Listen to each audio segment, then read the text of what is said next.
2 jam sebelum lilin ulang tahun anak saya ditiup, sebuah pesan masuk ke ponsel saya. Foto sepasang pengantin, suami saya, dan seorang perempuan yang tidak saya kenal. Mulai hari ini, sayalah nyonya besar di keluarga ini. Suamimu tidak akan pulang lagi. Saya menatap layar itu lama sekali. Lalu, saya tersenyum. Baiklah, mari kita lihat siapa yang akan berlutut malam nanti. Halo.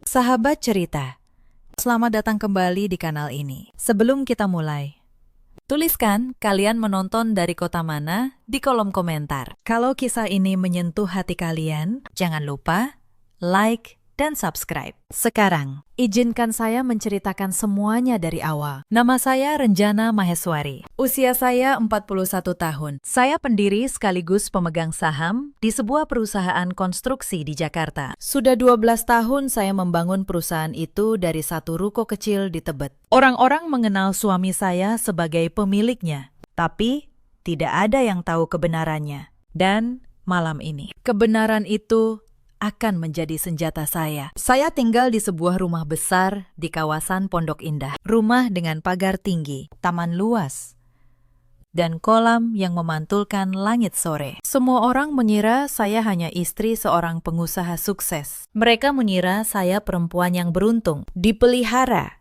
dimanjakan.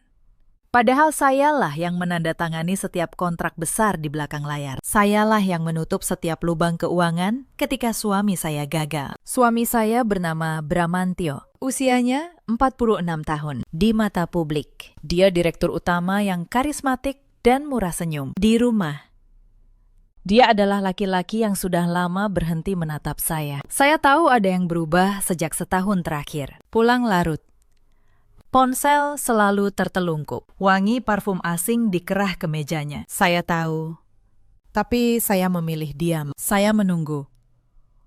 Dulu, kami tidak seperti ini. Saya menikahinya saat kami sama-sama belum punya apa-apa. Waktu itu, saya seorang akuntan muda di sebuah firma kecil di Tebet. Bramantio hanya sarjana teknik yang penuh mimpi, tetapi tanpa modal sepeser pun. Sayalah yang menjual perhiasan warisan ibu saya untuk modal pertama perusahaan. Sayalah yang menyusun laporan keuangan sambil menggendong Arkana yang masih bayi. Tetapi seiring perusahaan tumbuh, suami saya mulai lupa dari mana semuanya bermula. Ada satu orang yang ikut menyuburkan perubahan itu. Ibu mertua saya, Bu Ningsi. Sejak awal, beliau tidak pernah benar-benar menerima saya sebagai menantu. Di matanya, saya hanya perempuan yang beruntung menempel pada anak lelakinya. Beliau sering berkata, anak saya yang membesarkan perusahaan itu, bukan kamu.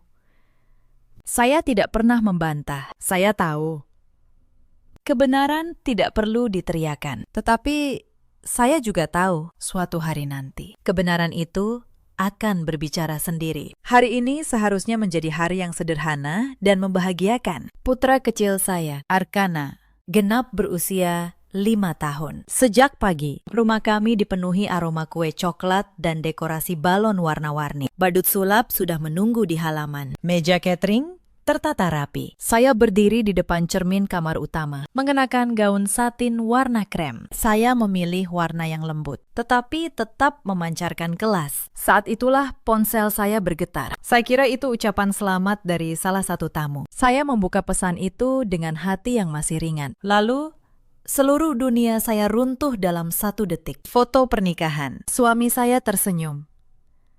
Perempuan itu memegang lengannya. Di bawah foto ada satu kalimat, sebut saja saya Kayla, istri sahnya yang baru. Pesan kedua masuk sebelum saya sempat bernapas. Bramantio sudah menikahi saya secara siri 3 bulan lalu. Dia tidak akan pulang ke rumahmu lagi. Pesan ketiga lebih kejam. Nikmati ulang tahun anakmu. Itu pesta terakhir di rumah itu. Tangan saya dingin. Jantung saya berdetak terlalu cepat. Rasanya seperti ditikam dari arah yang paling saya percaya. Tapi saya tidak menjatuhkan satu pun air mata. Pintu kamar terbuka pelan. Wajah kecil Arkana muncul di celah pintu. Ibu, lihat kostumku, serunya dengan mata berbinar penuh kebahagiaan. Dia mengenakan kostum kesatria kecil, lengkap dengan tameng dari karton. Saya menarik napas panjang. Saya kunci semua kemarahan itu jauh di dalam dada. Wah, Kesatria paling gagah seantero Jakarta, kata saya sambil tersenyum. Saya berlutut, merapikan kerah kostumnya, dan mengecup pucuk kepalanya. Bu, kok ayah belum pulang? Tanyanya polos, sambil mencari-cari ke seluruh kamar. Saya menggigit bagian dalam bibir saya untuk menahan perih yang menjalar. Ayah ada urusan penting. Sayang, kita mulai pestanya dulu bersama ibu, ya? Iya, Bu, jawabnya. Lalu berlari kembali ke arah suara musik di bawah. Begitu pintu tertutup, senyum di wajah saya langsung memudar. Yang tersisa hanya satu hal, ketenangan yang dingin seperti besi. Saya berdiri di depan cermin. Saya oleskan lipstik merah pada bibir saya. Saya menatap pantulan diri saya sendiri, lurus dan tajam. Saya tidak akan membiarkan suami saya melihat saya hancur. Saya tidak akan mengemis cinta yang sudah lama membusuk. Tidak boleh ada satupun air mata yang tumpah di hari bahagia anak saya. Tetapi hidup kalian berdua, batin saya. Itu yang akan saya runtuhkan. Saya menyimpan ponsel itu di tas kecil saya. Saya menuruni anak tangga rumah dengan langkah mantap dan anggun. Para tamu sudah berdatangan. Aroma kue dan tawa anak-anak memenuhi ruangan. Saya menyapa setiap tamu dengan senyum paling menawan yang saya punya. Tidak ada yang tahu, tidak ada yang boleh tahu. Malam ini milik Arkana, seorang kerabat jauh. Bu Sukma menghampiri saya dengan nada penuh selidik. Loh, suamimu mana? Acara penting begini kok tidak kelihatan? Tanyanya. Sengaja keras. Saya mempertahankan senyum saya dengan nada yang sangat tenang. Mas Bram menitipkan maaf yang sebesar-besarnya. Ada urusan proyek mendadak. Sayang sekali. Namanya juga pengusaha sibuk, ya. Sindirnya lagi. Saya hanya mengangguk. Saya tetap memakai topeng ketenangan itu rapat-rapat. Pesta berjalan tanpa celah. Arkana tertawa lepas saat badut memainkan sulapnya. Lilin ditiup. Tepuk tangan menggema. Anak saya bahagia. Dan itu sudah cukup. Tetapi di dalam dada saya, sebuah perang sedang dirancang dengan teliti. Setiap senyum yang saya berikan malam itu adalah perhitungan. Setiap tamu yang saya antar pulang adalah waktu yang saya beli. Saya menunggu rumah ini sunyi. Saya menunggu giliran saya. Malam akhirnya turun. Tamu terakhir telah pulang. Para pekerja catering mengemas peralatan mereka satu persatu. Saya memastikan Arkana terlelap, lalu menyelimuti tubuh kecilnya. Saya mengecup keningnya dan berbisik bahwa ibu akan menjaganya. Langkah kaki saya bergema di koridor rumah yang kini senyap. Saya masuk ke ruang kerja, menyalakan lampu, dan duduk di kursi. Saya tidak lagi merasakan sesat atau air mata yang mendesak. Yang ada hanya kepala yang dingin dan penuh kalkulasi. Pernikahan siri, foto yang dikirim dengan sengaja untuk menghancurkan saya. Mereka berani mengklaim diri sebagai pemilik baru hidup saya kalau mereka menginginkan peperangan. Baiklah.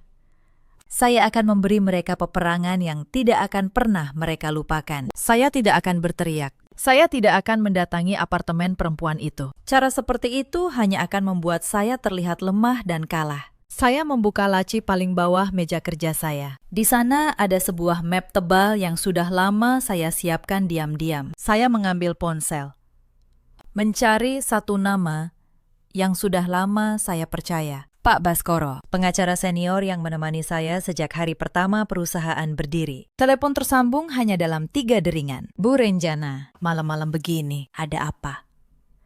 Suaranya terdengar waspada. Maaf mengganggu istirahat Bapak. Ini menyangkut suami saya dan seluruh aset keluarga. Terdengar suara ketukan pena di seberang. Pengacara itu sudah duduk tegak. Suami saya menikah siri di luar sepengetahuan saya, kata saya tanpa bertele-tele. Saya ingin kita bergerak malam ini juga. Saya ingin semuanya diamankan. Saya mengerti arah ibu.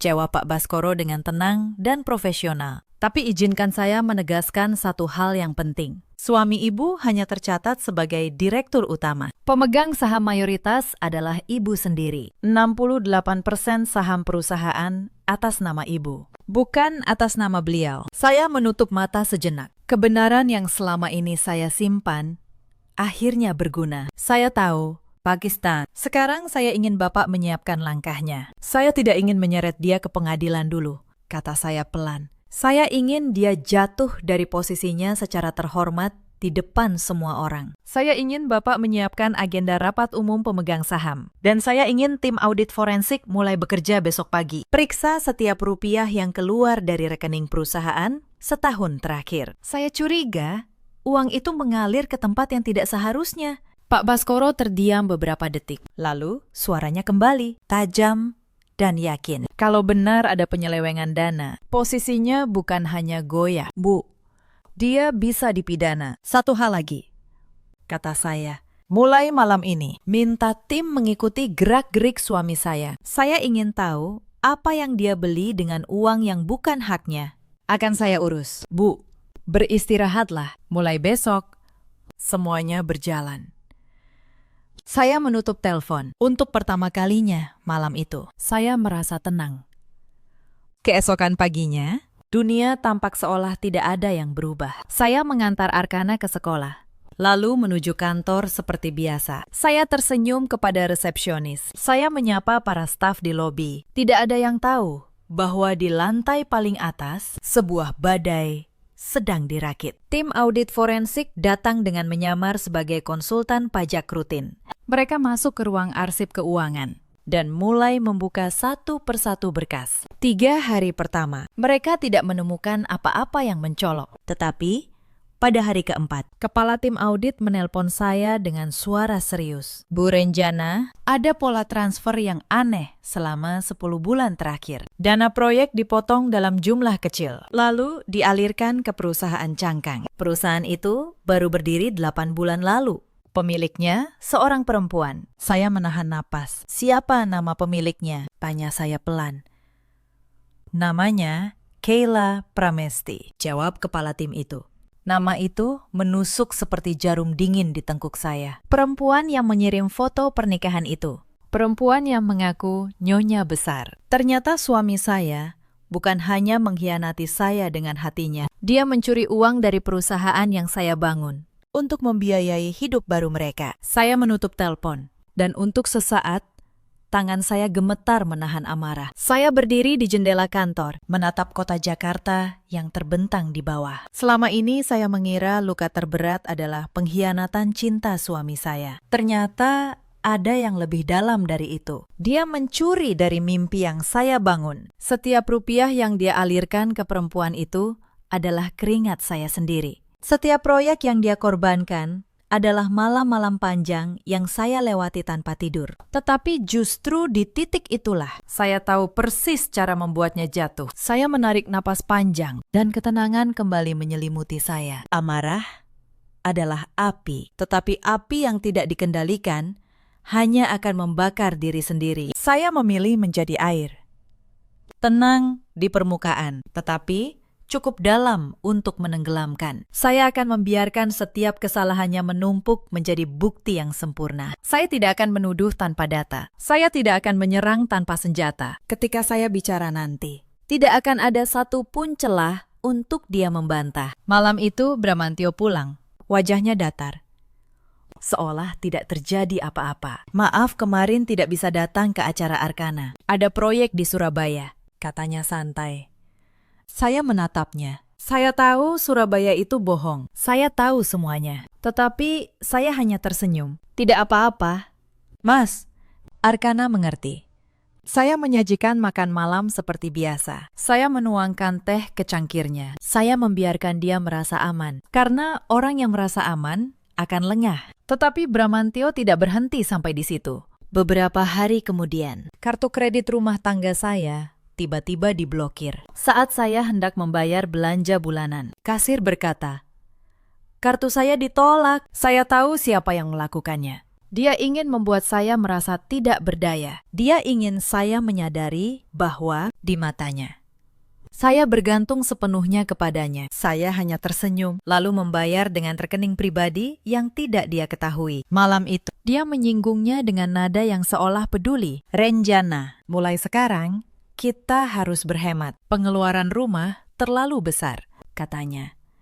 "Aku yang akan mengatur semua keuangan. Kamu tidak perlu memikirkannya." Saya mengangguk patuh, seolah saya perempuan yang tidak mengerti apa-apa. "Baik, Mas, kamu memang lebih paham soal uang," kata saya lembut. Di dalam hati, saya mencatat satu lagi alasan mengapa dia harus jatuh. Keesokan harinya, saya pergi diam-diam ke kantor notaris langganan keluarga. Saya memastikan sertifikat rumah Pondok Indah masih atas nama saya. Dulu, saya yang membeli tanah itu dari hasil keuntungan proyek pertama saya. Bramantio tidak pernah tahu, karena dia tidak pernah peduli pada detail kecil. Notaris itu mengonfirmasi semuanya. Rumah itu sah milik saya, bukan miliknya.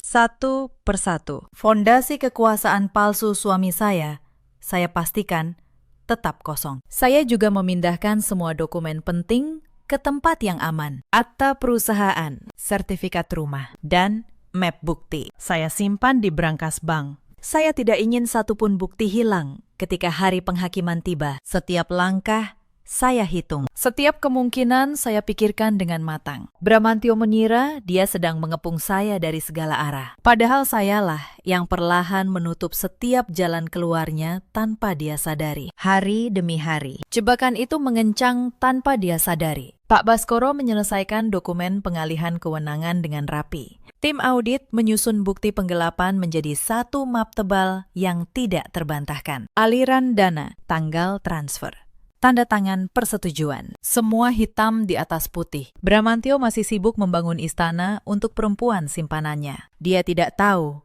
bahwa fondasi istana itu sudah saya beli kembali, batu demi batu. Beberapa hari setelah itu, ibu mertua saya datang ke rumah tanpa diundang. Bu Ningsih masuk dengan langkah yang seolah rumah itu sudah menjadi miliknya. Beliau duduk di ruang tamu, lalu menatap saya dengan tatapan yang dingin. "Renjana, saya dengar Bram ingin berpisah denganmu," katanya tanpa basa-basi. "Lebih baik kamu terima saja. Jangan membuat malu keluarga besar kami." Saya menyajikan teh untuknya dan duduk dengan tenang di hadapannya. "Kamu harus tahu diri," lanjut beliau dengan nada yang semakin tinggi. "Semua harta ini milik anak saya. Kamu tidak punya apa-apa di sini. Tanda tangani saja surat cerai itu. Lalu pergilah dengan baik-baik." Saya hanya tersenyum. "Baik, Bu. Saya akan memikirkannya dengan matang." Beliau pergi dengan wajah puas, mengira saya sudah menyerah kalah. Padahal saya hanya sedang menghitung berapa lama lagi sampai semuanya runtuh. Seminggu kemudian, kepala keuangan perusahaan menemui saya diam-diam. Namanya Pak Hendra, orang yang sudah ikut perusahaan sejak tahun pertama. "Bu Renjana, ada yang harus Ibu lihat," katanya dengan suara berbisik. Dia menyodorkan selembar dokumen pengalihan aset perusahaan. Di bawahnya ada tanda tangan saya, tetapi saya tidak pernah menandatanganinya. Tanda tangan itu palsu, dipalsukan dengan rapi, hampir sempurna. "Pak Bramantio memerintahkan saya memproses ini kemarin," kata Pak Hendra. "Tetapi saya tahu sesuatu tidak beres, maka saya menahannya dulu." Darah saya mendidih, tetapi wajah saya tetap tenang seperti permukaan danau. Suami saya bukan hanya berselingkuh, dia berani memalsukan tanda tangan saya. "Terima kasih, Pak Hendra," kata saya. "Tahan dokumen itu, jangan diproses. Dan tolong salin dokumen ini. Saya membutuhkannya sebagai bukti nanti." Lapis demi lapis kejahatannya terbuka di hadapan saya. Penggelapan dana, pernikahan siri, dan kini pemalsuan tanda tangan. Setiap bukti yang saya kumpulkan, saya serahkan kepada Pak Baskoro. Map di laci meja kerja saya semakin tebal setiap minggunya. Saya tidak terburu-buru. Saya membiarkan dia menggali lubangnya sendiri. Semakin dalam dia menggali, semakin tinggi tembok yang akan menjebaknya. Suatu malam, saya mendengar Bramantio menelpon di balik pintu ruang kerjanya. Saya tidak sengaja lewat, lalu langkah saya berhenti tanpa saya sadari. "Sabar, sayang," katanya dengan suara lembut yang tidak pernah lagi untuk saya. "Sebentar lagi semua beres. Rumah itu, perusahaan itu, semua jadi milik kita. Si Renjana itu bodoh. Dia tidak akan pernah curiga apa-apa." Saya berdiri di lorong gelap itu dan tersenyum getir mendengar kata bodoh. Tetapi yang membuat dada saya runtuh bukan kalimatnya, melainkan suara kecil di belakang saya. Arkana berdiri di ujung lorong. "Bu, kenapa ayah bilang ibu bodoh?" tanyanya dengan mata bingung. Saya berlutut cepat dan memeluk tubuh kecilnya erat-erat. "Ayah hanya sedang bercanda, sayang." Ibu tidak bodoh. Kan, kata saya pelan. Malam itu, untuk Arkana, saya menelan seluruh luka saya tanpa bersuara. Keesokan harinya, Bramantio hampir menemukan jejak audit saya. Dia masuk ke ruang arsip dan bertanya kepada staf soal konsultan pajak itu. Siapa yang menyuruh konsultan ini masuk? Saya tidak pernah menyetujui, bentaknya.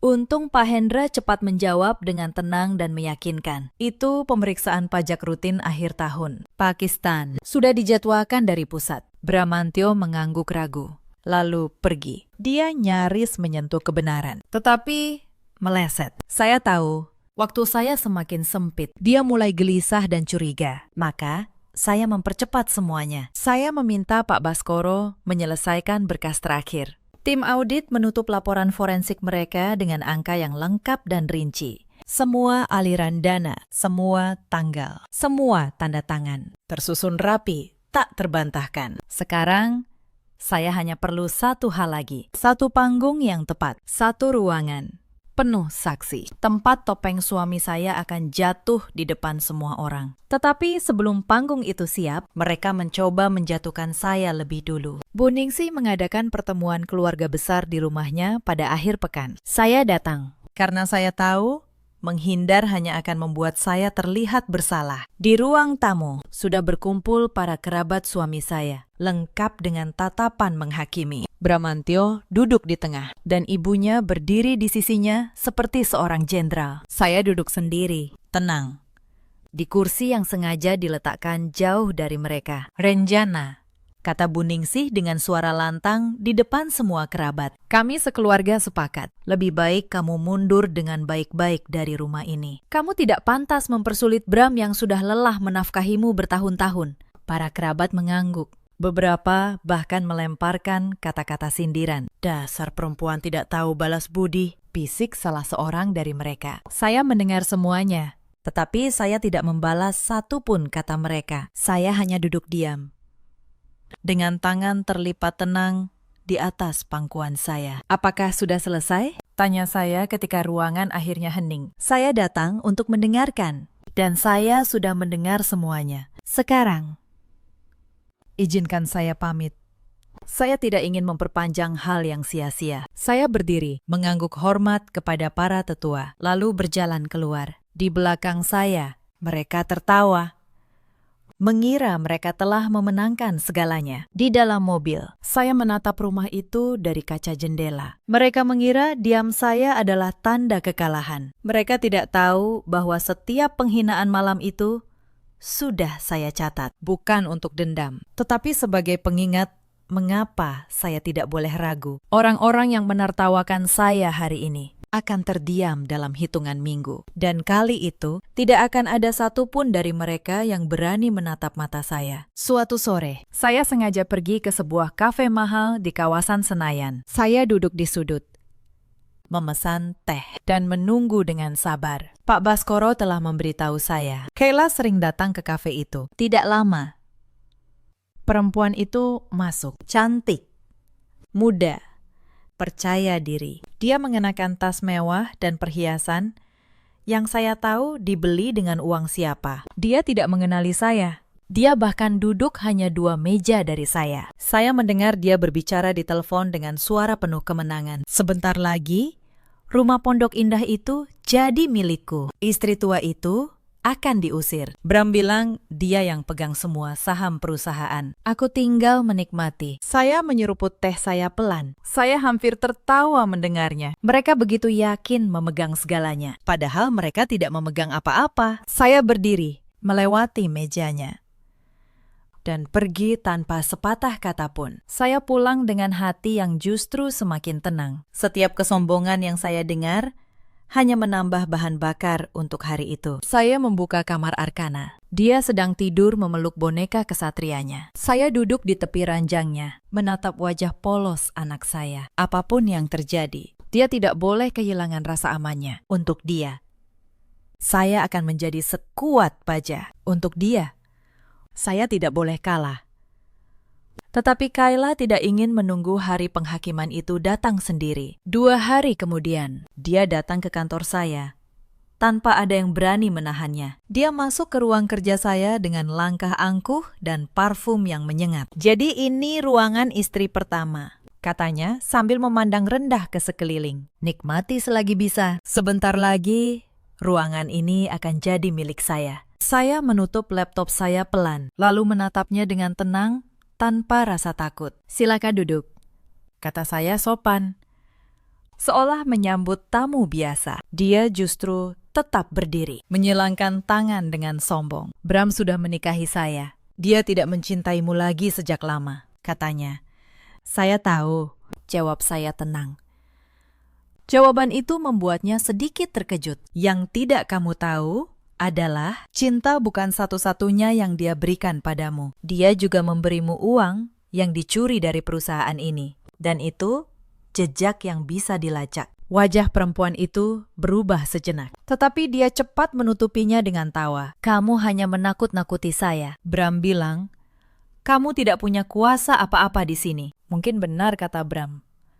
Jawab saya sambil tersenyum tipis. "Tapi sebaiknya kamu bertanya kepadanya, atas nama siapa saham perusahaan ini?" Saya melihat keraguan pertama muncul di matanya, walau hanya sekejap. Dia pergi dengan langkah yang tidak seangkuh saat dia datang. Saya tahu, kunjungan itu hanya akan membuat Bramantio semakin nekat. Dan benar saja, beberapa hari kemudian, dia menyiapkan sebuah jebakan untuk saya. Perusahaan diundang ke sebuah gala dinner para pengusaha konstruksi se-Jakarta. Acara besar, penuh kolega, klien, dan wartawan dari media ekonomi. Bramantio sengaja meminta saya hadir dengan alasan menjaga citra keluarga. Saya tahu dia merencanakan sesuatu, maka saya datang dengan persiapan penuh. Malam itu, di tengah gala yang gemerlap, Bramantio naik ke atas panggung. Dia mengambil mikrofon, lalu tersenyum ke arah seluruh undangan. "Saya ingin mengumumkan sesuatu yang penting kepada para sahabat sekalian," katanya.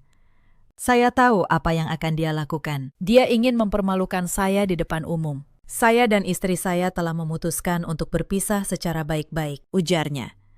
Ruangan langsung dipenuhi bisik-bisik. Semua mata menoleh ke arah saya. "Dan saya ingin memperkenalkan pendamping hidup saya yang baru," lanjutnya. Kayla naik ke panggung, mengenakan gaun merah menyala, tersenyum penuh kemenangan. Para tamu terkesiap. Beberapa wartawan mulai mengangkat kamera mereka. Bramantio menatap saya dari atas panggung, menunggu saya runtuh di depan semua orang. Dia mengira saya akan menangis atau lari keluar dengan rasa malu, tetapi saya hanya berdiri, merapikan gaun saya, dan tersenyum dengan tenang. Saya melangkah maju dengan kepala tegak menuju panggung itu. "Boleh saya pinjam mikrofonnya sebentar, Mas?"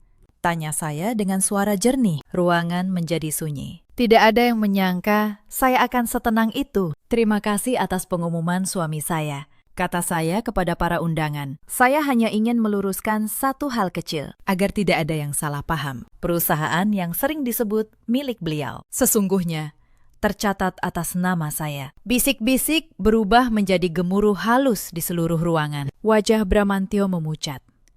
Senyum Kayla membeku di bibirnya. "Dan dalam waktu dekat," lanjut saya tenang, "akan ada rapat pemegang saham. Di sana, semua hal akan menjadi jelas. Termasuk kemana uang perusahaan mengalir." Saya mengembalikan mikrofon, lalu turun dari panggung dengan anggun. Malam yang dirancang untuk menghancurkan saya justru menjadi awal kehancuran mereka. Keesokan paginya, kabar gala itu menyebar di kalangan pengusaha. Bukan saya yang menjadi bahan cibiran, melainkan Bramantio dan perempuannya. Beberapa kolega bisnis mulai diam-diam menarik diri dari proyek dengannya. Reputasi yang dia bangun bertahun-tahun mulai retak dalam semalam. Saya tidak melakukan apapun selain mengatakan kebenaran dengan tenang. Terkadang, kebenaran yang diucapkan pada waktu yang tepat lebih tajam dari pisau. Seminggu kemudian, Bramantio mulai bertindak terbuka. Tetapi sebelum dia menyodorkan surat cerai, dia melemparkan ancaman yang paling kejam. Suatu malam, dia berdiri di ambang kamar Arkana, lalu menatap saya dingin. "Kalau kamu melawan perceraian ini, aku akan ambil hak asuh Arkana," katanya. "Aku punya uang, punya pengacara. Pengadilan akan berpihak padaku, bukan padamu. Kalimat itu menusuk lebih dalam dari semua pengkhianatan sebelumnya. Untuk pertama kalinya sejak semua ini dimulai, saya merasa takut yang sesungguhnya. Bukan takut kehilangan harta, bukan takut kehilangan rumah, tetapi takut kehilangan satu-satunya alasan saya bertahan selama ini. Malam itu, saya tidak tidur. Saya menatap wajah Arkana yang terlelap berjam-jam. Saya berjanji pada diri saya sendiri, apapun yang terjadi, saya tidak akan menyerahkannya. Anak itu adalah dunia saya, dan saya akan melindunginya dengan seluruh yang saya punya. Keesokan paginya, saya menelpon Pak Baskoro dan menceritakan ancaman itu. "Bu, jangan khawatir," kata beliau dengan tenang dan meyakinkan. Pengadilan tidak akan menyerahkan anak kepada seorang pelaku penggelapan dana. Justru bukti-bukti yang kita miliki akan memperkuat posisi ibu sebagai ibu yang layak. Kata-kata itu menenangkan saya, walau ketakutan itu tidak sepenuhnya hilang. Saya tahu, satu-satunya cara melindungi Arkana adalah membuat Bramantio jatuh lebih dulu. Dia membawa pulang map berisi dokumen dan meletakkannya di meja makan. "Renjana, kita perlu bicara," katanya dengan nada yang dibuat-buat berat. "Hubungan kita sudah lama tidak baik. Aku rasa lebih baik kita berpisah." Dia menyodorkan surat. Surat pengajuan cerai, lengkap dengan pembagian harta versinya. Di kertas itu, rumah, mobil, dan perusahaan. Semuanya jatuh ke tangannya. Saya membaca kertas itu dengan tenang, halaman demi halaman. Dia bahkan menuliskan bahwa saya akan mendapat uang santunan bulanan. Seolah-olah saya pembantu yang dipensiunkan, bukan pendiri perusahaan itu. Saya meletakkan kertas itu kembali ke meja dan menatap matanya. "Kamu sudah memikirkan ini matang-matang, Mas?" tanya saya pelan. "Sudah," jawabnya cepat. "Tanda tangani saja, jangan dipersulit." Saya tersenyum tipis. "Baik, tapi beri saya waktu beberapa hari untuk membacanya." Dia tampak puas. Dia kira saya menyerah. Dia kira saya terlalu lemah untuk melawan. "Bagus," katanya. "Aku tahu, kamu perempuan yang tahu diri." Kalimat itu hampir membuat saya tertawa. Tahu diri. Dia tidak tahu bahwa tahu diri saya adalah 68% saham di tangannya. Malam itu, saya menelpon Pak Baskoro. "Pakistan, sudah waktunya. Kita gelar rapatnya." Pak Baskoro mengirim undangan resmi rapat umum pemegang saham luar biasa. Undangan itu dikirim ke seluruh komisaris, direksi, dan pemegang saham, termasuk kepada Bramantio sebagai direktur utama perusahaan. Saya tahu dia akan datang dengan percaya diri. Dia kira rapat itu rutin biasa. Dia kira dia masih raja di kerajaan yang sebenarnya bukan miliknya. Saya menyiapkan setelan berwarna gelap. Saya menyiapkan map biru di tas saya. Malam sebelum rapat, saya tidak bisa tidur. Bukan karena takut, tetapi karena tenang. Saya duduk lama di ruang kerja, menatap map-map yang sudah saya susun rapi. 12 tahun perjuangan saya terangkum dalam tumpukan dokumen itu. Saya teringat malam-malam tanpa tidur saat membangun perusahaan dari nol. Saya teringat betapa banyak yang saya korbankan demi keluarga yang kini mengkhianati saya. Tetapi saya tidak menangis. Saya hanya membiarkan kenangan itu mengeraskan tekad saya. Saya masuk ke kamar Arkana dan duduk di tepi ranjangnya seperti biasa. Dia tidur nyenyak dengan boneka kesatria di dalam pelukannya. "Besok, ibu akan berjuang untukmu, Nak," bisik saya pelan. "Bukan untuk membalas siapapun, tetapi agar kamu tumbuh tanpa takut." Saya mengecup keningnya, lalu kembali ke kamar untuk beristirahat sejenak. Esok hari, semua yang saya pendam selama berbulan-bulan akan terungkap. Pagi itu, ruang rapat di lantai paling atas dipenuhi orang-orang penting. Para komisaris duduk berjajar. Notaris perusahaan hadir di ujung meja. Bramantio masuk dengan langkah lebar, jas mahal, dan senyum percaya diri. Dia menyalami beberapa komisaris, lalu duduk di kursi utama, seolah itu tahtanya. Dia bahkan tidak melihat ke arah saya yang duduk tenang di sisi meja. Bagi dia, saya hanya istri yang kebetulan ikut menghadiri rapat. Pak Baskoro membuka rapat dengan tenang dan resmi. "Terima kasih atas kehadiran Bapak dan Ibu sekalian," katanya.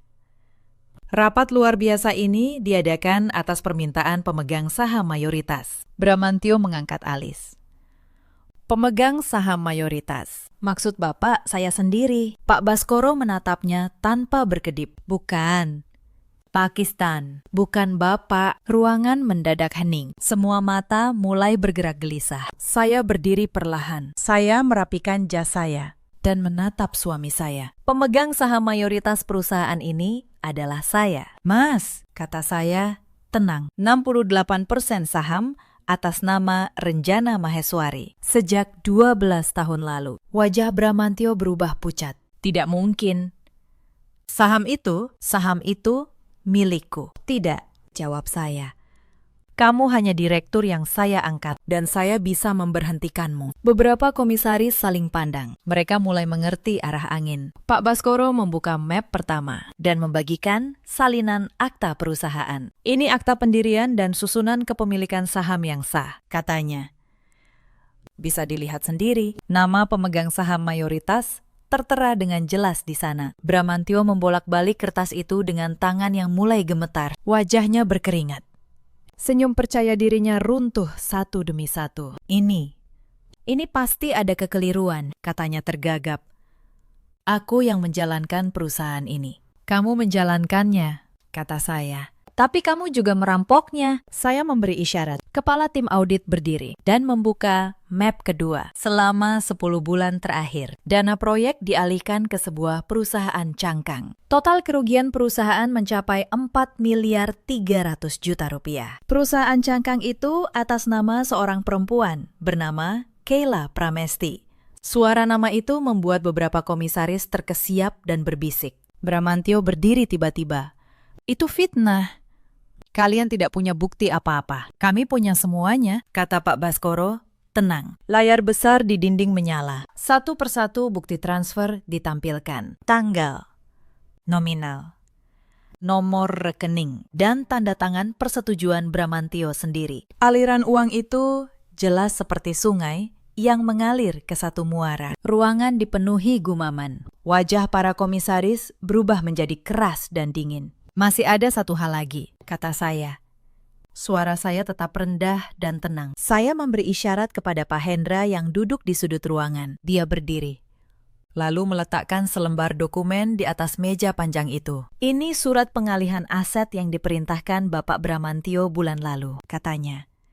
Di bawahnya tertera tanda tangan Ibu Renjana, tetapi tanda tangan itu palsu. Ibu Renjana tidak pernah menandatanganinya. Saya menahan dokumen ini sebelum diproses. Ruangan kembali bergemuruh. Kali ini lebih keras dari sebelumnya. Pemalsuan tanda tangan adalah kejahatan yang tidak bisa dimaafkan dalam dunia bisnis. Para komisaris menatap Bramantyo dengan tatapan yang penuh kekecewaan.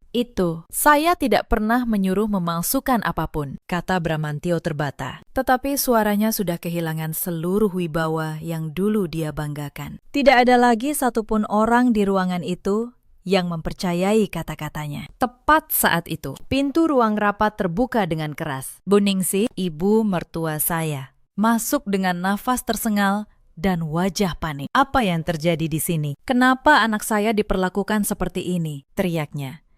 Beliau baru mendengar kabar rapat itu dan datang untuk membela anaknya. Tetapi begitu melihat layar penuh bukti, langkah beliau terhenti di tengah ruangan. Beliau menoleh ke Bramantyo, lalu bertanya pelan, "Bram, apa ini semua benar?" Bramantyo tidak menjawab. Dia hanya menunduk, tidak berani menatap ibunya. Diam itu adalah jawaban yang paling menyakitkan bagi Bu Ningsih. Beliau jatuh terduduk di kursi terdekat. Wajahnya pucat pasi. Bertahun-tahun beliau membanggakan anaknya dan merendahkan saya sebagai menantu. Kini, di ruangan itu, beliau menyaksikan sendiri siapa yang sebenarnya menopang keluarga. Beliau menatap saya, dan untuk pertama kalinya, tidak ada lagi penghinaan di matanya. Bramantyo terhuyung. Dia menatap saya dengan mata penuh kebencian dan keputusasaan. Kamu merencanakan semua ini sejak awal, desisnya. Tidak. Mas, jawab saya. Kamu yang merencanakan untuk menghancurkan saya. Saya hanya menolak untuk hancur. Itu saja bedanya. Saya menggeser sebuah map biru ke hadapannya, di atas meja yang panjang. Dan ngomong-ngomong soal surat cerai, saya sudah menandatanganinya. Dia membuka map itu dengan tergesa. Wajahnya berubah ketika membacanya. Itu bukan surat cerai versinya. Itu surat cerai versi saya. Dalam surat itu, dia keluar dari pernikahan tanpa membawa apapun. Tanpa rumah. Tanpa saham. Tanpa nama baik yang selama ini dia banggakan. Kamu boleh pergi kepada perempuanmu, kata saya.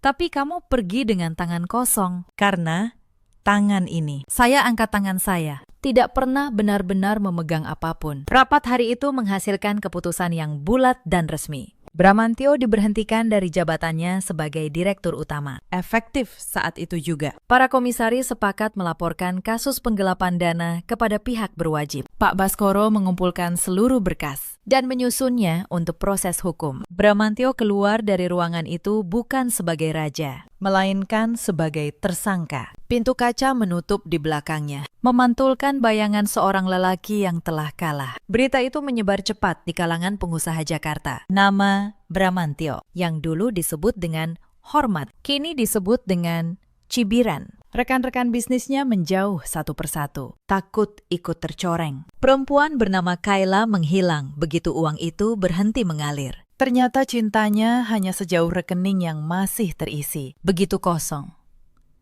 Dia pergi tanpa menoleh, seperti yang sudah saya duga. Saya kemudian mengetahui apa yang terjadi pada perempuan itu. Perusahaan cangkang miliknya dibekukan karena menjadi bukti penggelapan. Aset yang dia kumpulkan dari uang curian disita satu persatu oleh pihak berwajib. Tas mewah dan perhiasannya tidak ada artinya tanpa aliran dana dari Bramantyo. Dia yang dulu mengaku nyonya besar, kini kembali menjadi bukan siapa-siapa. Dan dia menyalahkan Bramantyo atas semua yang menimpanya. Persis seperti dugaan saya. Beberapa hari setelah rapat itu, ibu mertua saya datang ke rumah. Kali ini, langkahnya tidak lagi angkuh, bahunya turun.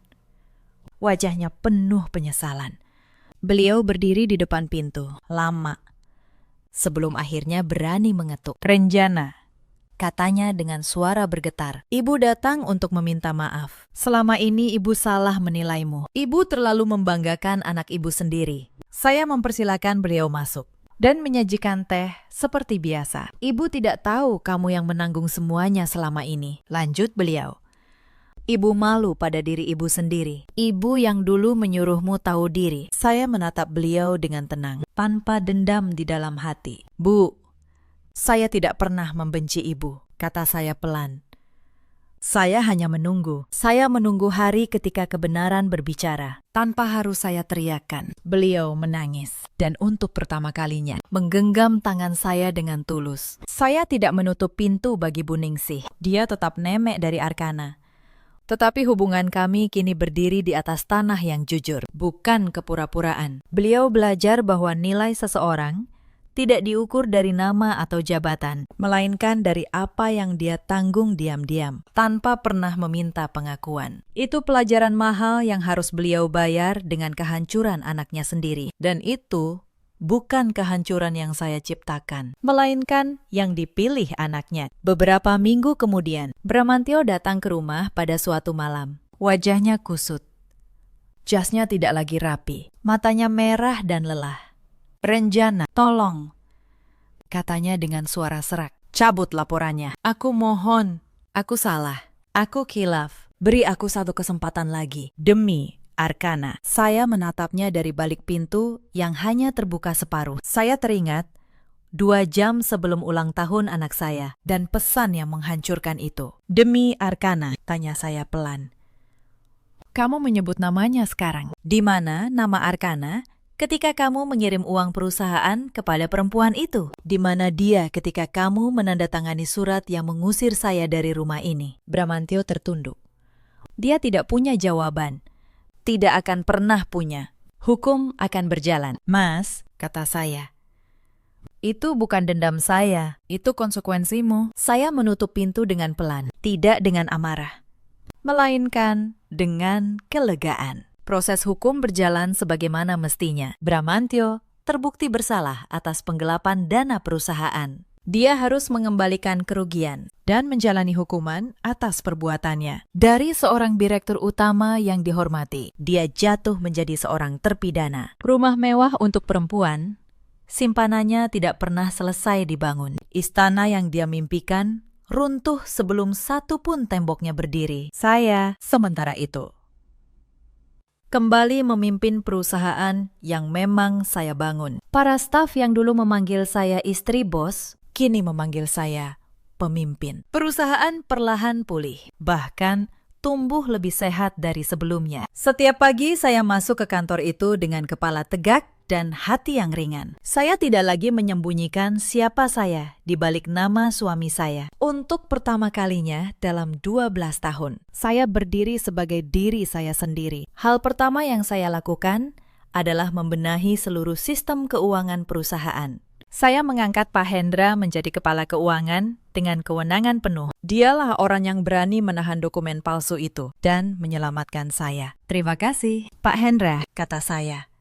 Kejujuran, Bapak menyelamatkan perusahaan ini. Beliau hanya tersenyum sederhana. Saya hanya melakukan apa yang benar. Bu, saya belajar bahwa di tengah pengkhianatan masih ada orang-orang yang setia. Saya juga merangkul kembali para karyawan yang sempat takut kehilangan pekerjaan. Saya menjamin tidak akan ada pemutusan kerja akibat kekacauan yang lalu. Mereka yang dulu ragu, kini bekerja dengan semangat yang berlipat ganda. Proyek-proyek baru berdatangan, bahkan dari klien yang dulu sempat menjauh. Mereka menghormati saya bukan karena saya istri siapa, tetapi karena saya mampu. Perusahaan yang nyaris hancur itu dalam setahun bangkit lebih kuat dari sebelumnya. Saya menyisihkan sebagian keuntungan untuk membangun beasiswa bagi anak karyawan. Saya ingin perusahaan ini bukan hanya tempat mencari uang, tetapi tempat tumbuh. Setiap kali melihat para staf tersenyum, saya tahu saya membuat keputusan yang benar. Saya tidak menghancurkan Bramantio untuk membalas dendam semata. Saya melakukannya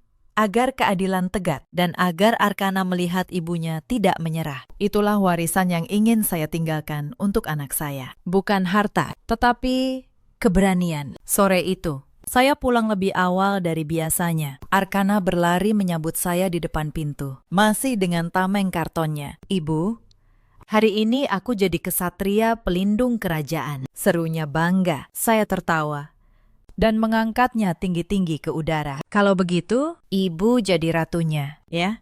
Kata saya sambil memeluknya erat. Malam itu, kami makan ikan goreng, sayur asem, dan sambal terasi, seperti dulu.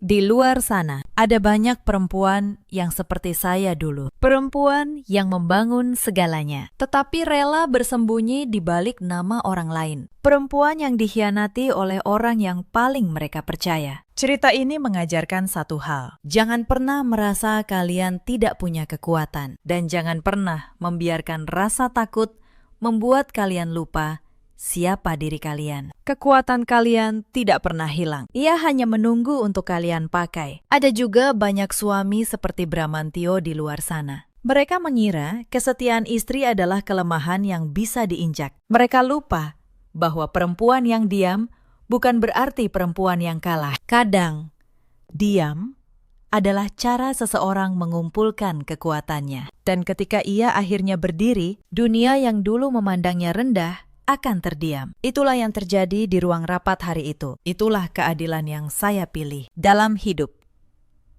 Kita selalu punya pilihan. Kita bisa hancur atau kita bisa bangkit dengan tenang dan penuh perhitungan. Saya memilih untuk bangkit, bukan demi balas dendam, tetapi demi anak saya dan diri saya. Kalau kalian pernah berada di posisi saya, ketahuilah, kalian tidak sendiri. Ceritakan kisah kalian di kolom komentar. Saya akan membaca setiap kata. Terima kasih sudah menemani saya sampai akhir cerita ini. Maaf, tidak ada kamar untukmu di sini. Kamar yang kami pesan hanya untuk orang penting, bukan untuk seorang babu sepertimu. Itu kalimat yang dilontarkan ibu mertua saya di lobi Hotel Bintang 5, di depan puluhan tamu yang menatap. Suami saya hanya menunduk.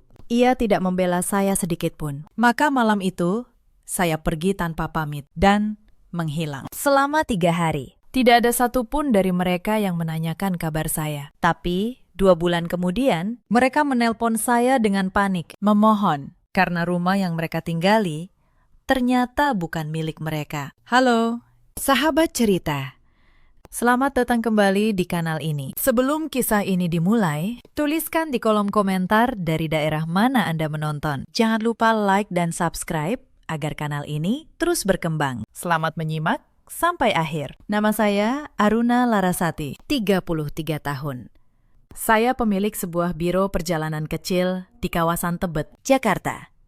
Usaha itu saya rintis sendiri sejak sebelum menikah. Sudah 5 tahun saya menjadi istri Adrian Pratama. Dan selama 5 tahun itu pula, saya belajar satu hal di mata keluarga ini. Saya bukan istri. Saya hanya pelayan tanpa gaji. Adrian bekerja sebagai manajer pemasaran di sebuah perusahaan ternama. Gajinya besar di atas kertas. Tapi yang tidak ia sadari, gaji itu tidak pernah cukup. Selama bertahun-tahun, sayalah yang diam-diam menambal setiap kebocoran. Tagihan listrik yang membengkak karena ibu mertua tak pernah mau mematikan pendingin ruangan. Cicilan mobil Adrian. Bahkan renovasi rumah ibu mertua di kampung. Saya membayar semuanya. Dalam diam, rumah yang kami tinggali pun sebenarnya adalah milik saya. Saya membelinya dari warisan nenek jauh sebelum saya mengenal Adrian. Tapi tidak ada yang peduli soal itu. Yang mereka tahu, Aruna adalah perempuan yang harus selalu siap sedia 24 jam. Ibu mertua saya bernama Santi Lesmana, 60 tahun. Ia berasal dari keluarga biasa di sebuah kampung di Jawa Tengah. Tapi sejak anaknya sukses, ia merasa dirinya keturunan ningrat. Ia suka mengipas diri dengan gaya bangsawan. Ia suka memesan menu termahal tanpa melihat harga. Dan ia paling suka merendahkan saya. Adik ipar saya, Sari, juga tak jauh berbeda. Setiap bulan ia merengek minta uang untuk gaya hidupnya. Dan setiap bulan pula, Adrian menyuruh saya yang menanggungnya. Saya sudah terbiasa. Setidaknya, begitu yang saya kira. Sampai liburan itu mengubah segalanya. Untuk memahami mengapa saya akhirnya memilih pergi, izinkan saya menceritakan sedikit tentang 5 tahun yang saya lalui. Saya dan Adrian menikah karena cinta. Setidaknya, begitu yang saya yakini saat itu. Adrian dulu lelaki yang manis. Ia rajin mengantar saya ke kantor, membawakan makan siang, dan mendengarkan cerita-cerita saya. Saya pikir saya menemukan lelaki yang tepat. Masalah dimulai 6 bulan setelah pernikahan, ketika Ibu Santi memutuskan untuk tinggal bersama kami. Alasannya, ia kesepian di kampung sejak ditinggal mendiang suaminya. Saya, sebagai menantu, tentu tidak bisa menolak. Saya menyambutnya dengan tangan terbuka. Tapi perlahan, rumah saya bukan lagi rumah saya. Ibu Santi mengubah segalanya sesuai seleranya. Ia memindahkan perabotan, mengganti menu masakan, bahkan mengatur jam tidur kami yang lebih menyakitkan. Ia perlahan mengubah cara Adrian memandang saya. Setiap kali kami berselisih, Adrian selalu memihak ibunya. Selalu. Ada satu kejadian yang tidak akan pernah saya lupakan. Pada tahun kedua pernikahan, nenek saya meninggal dunia. Beliau mewariskan sejumlah uang dan emas batangan kepada saya. Warisan itu cukup besar, hasil kerja keras nenek selama puluhan tahun. Saya berniat menyimpannya untuk masa depan kami. Tapi Ibu Santi punya rencana lain. Ia membujuk Adrian agar warisan itu dipakai untuk merenovasi rumahnya di kampung, agar terlihat megah saat lebaran tiba. Adrian setuju, tanpa bertanya pada saya. Ketika saya protes, ia justru memarahi saya. Ia berkata, sebagai istri yang baik, saya harus berbakti pada mertua. Saya menelan kekecewaan itu. Saya pikir, mungkin ini bentuk pengabdian. Tahun-tahun berikutnya, polanya selalu sama. Setiap kali ada masalah keuangan, sayalah yang harus menambal penghasilan saya dari biro perjalanan yang seharusnya saya tabung. Habis untuk gaya hidup mereka. Cicilan mobil Adrian yang ia beli untuk pamer, tas dan perhiasan Ibu Santi, bahkan uang jajan adik ipar saya. Saya tidak pernah dianggap. Di setiap acara keluarga, saya selalu menjadi yang melayani, memasak, mencuci piring, mengurus tamu. Sementara Ibu Santi duduk seperti ratu, memamerkan menantunya kepada para tamu, bukan sebagai istri anaknya, melainkan sebagai pembantu yang cekatan. Pernah dalam sebuah acara arisan, salah satu teman Ibu Santi bertanya, "Siapa saya?" Ibu Santi menjawab enteng, bahwa saya adalah perempuan yang membantu di rumah, bukan menantu, bukan istri Adrian. Hanya perempuan yang membantu. Adrian yang berdiri di sebelahnya hanya diam, tidak meluruskan. Malam itu, saya menangis di kamar mandi. Tapi keesokan paginya, saya kembali tersenyum dan melayani mereka. Karena saya masih berharap suatu hari mereka akan menghargai saya. Harapan itu ternyata sia-sia. Sebenarnya, jauh sebelum liburan itu, benih keputusan saya sudah mulai tumbuh. 3 bulan sebelumnya, saya tidak sengaja mendengar percakapan Ibu Santi dengan Sari di dapur. Mereka tidak tahu saya ada di balik pintu. Ibu Santi berkata pada Sari bahwa Adrian sebaiknya segera menceraikan saya. Alasannya, saya belum juga memberikan cucu. Ia ingin Adrian menikah lagi dengan perempuan dari keluarga terpandang dan yang membuat darah saya membeku. Ibu Santi berkata bahwa rumah dan semua harta tetap akan menjadi milik Adrian, karena saya hanyalah menantu yang tidak berhak atas apapun. Saya tersenyum mendengarnya saat itu. Mereka tidak tahu rumah yang mereka rebut itu, sertifikatnya atas nama saya. Mereka tidak tahu uang yang mereka hamburkan itu berasal dari kantong saya. Mereka begitu yakin bahwa saya tidak punya apa-apa, sehingga mereka lupa berhati-hati. Sejak hari itu, diam-diam saya mulai bersiap. Saya berkonsultasi dengan Pak Tono soal status harta. Saya merapikan dokumen-dokumen penting. Saya memindahkan tabungan ke rekening yang tidak mereka ketahui. Saya hanya menunggu satu momen, satu pemicu terakhir untuk benar-benar pergi. Dan momen itu datang di lobi Hotel Bintang 5 saat Ibu Santi menyebut saya babu di depan umum. Semuanya bermula dari rencana liburan keluarga ke sebuah kawasan wisata eksklusif. Ibu Santi yang mengusulkannya. Ia ingin pamer kepada teman-teman arisannya bahwa keluarganya mampu menginap di Hotel Bintang 5. Tentu saja, biayanya dibebankan kepada saya. Saya yang memesan tiket pesawat. Saya yang memesan kamar hotel. Saya yang menyiapkan obat-obatan dan camilan kesukaan ibu mertua. Bahkan saya pula yang harus membawa semua barang. Pagi keberangkatan, saya bangun pukul 3 dini hari. Saya menyiapkan sarapan, mengemas 7 koper, lalu merias wajah seadanya. Adrian dan ibunya hanya tinggal duduk manis di mobil sambil bermain ponsel. Di sepanjang perjalanan, dada saya terasa sesak, bukan karena lelah fisik semata, tapi karena saya mulai merasa kesabaran saya sudah hampir habis. Hanya saja, saya belum tahu bahwa hari itu adalah hari terakhir saya menelan semuanya. Matahari siang itu terasa begitu terik, seolah ikut memanaskan suasana hati saya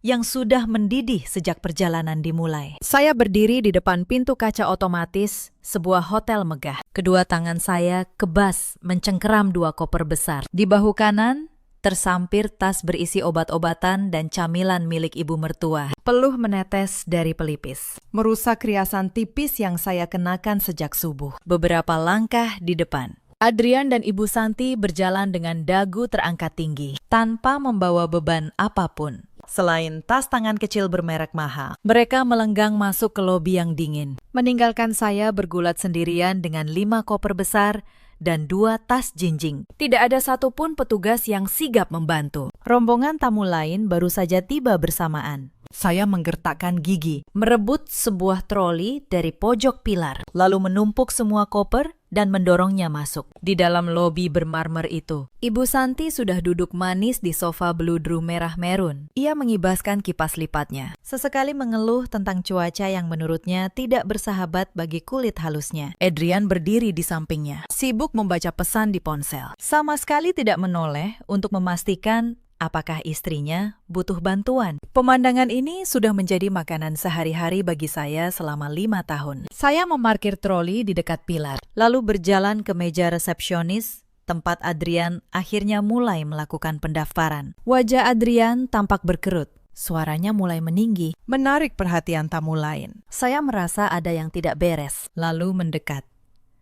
Namun suami saya bahkan tidak menoleh. Petugas resepsionis, seorang perempuan muda dengan senyum yang dipaksakan karena gugup, mencoba menjelaskan sambil menunjuk layar komputer. Ternyata ada kesalahan teknis dari agen perjalanan daring. Pesanan yang seharusnya 2 kamar deluxe dengan pintu terhubung. Tercatat hanya 1 kamar suite keluarga dengan 1 ranjang besar dan 1 ranjang tambahan kecil. Ibu Santi yang mendengar keributan langsung bangkit. Hak sepatunya menggema di seluruh lobi. Tanpa bertanya, duduk perkaranya. Ia menuding petugas itu tidak becus bekerja. Ia mengeluarkan rentetan kalimat pedas. Mengaku sebagai pelanggan setia jaringan hotel ini. Padahal ini kali pertama mereka menginap di sini.